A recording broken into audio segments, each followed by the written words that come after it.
So, good morning guys. Ngayong araw ay magbigay tayo ng penbendazole para sa mga babae na kambing at saka yung albendazole para na yan. So, medyo konti na lang sila. Yung mga alaga natin. So, bigyan natin sila ng pamurga ngayong araw. Kasi para iwas sa mga bulate, para lakas kumain din. So yun, tara. Yung penbendazole mo natin ibibigay kasi lahat naman ito dito sa ating mga kambing puro naman mga babae lahat. So ito penbendazole, pwede rin ito siya sa mga buntis ng mga kambing. Pababae lang ito ha, hindi ito siya pang lalaki. Ang panlalaki ay albendazole. So tara.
So next, yung albendazole para sa mga lalaki.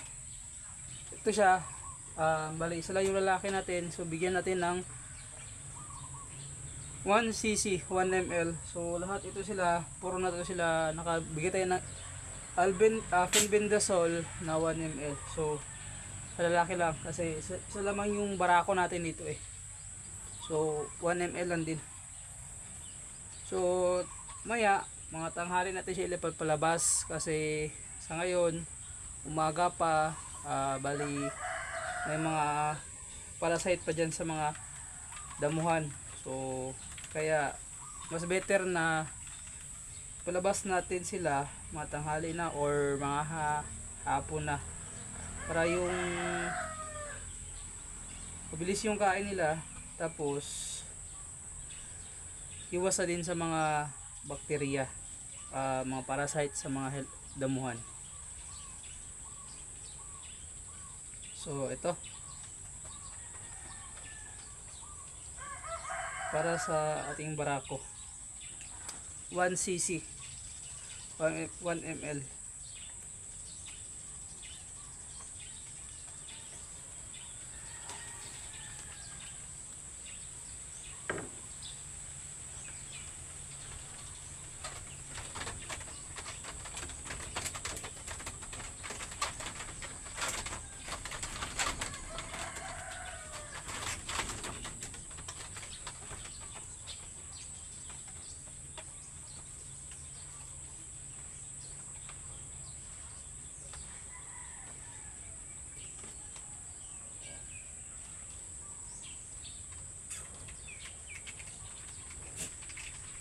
So, yun.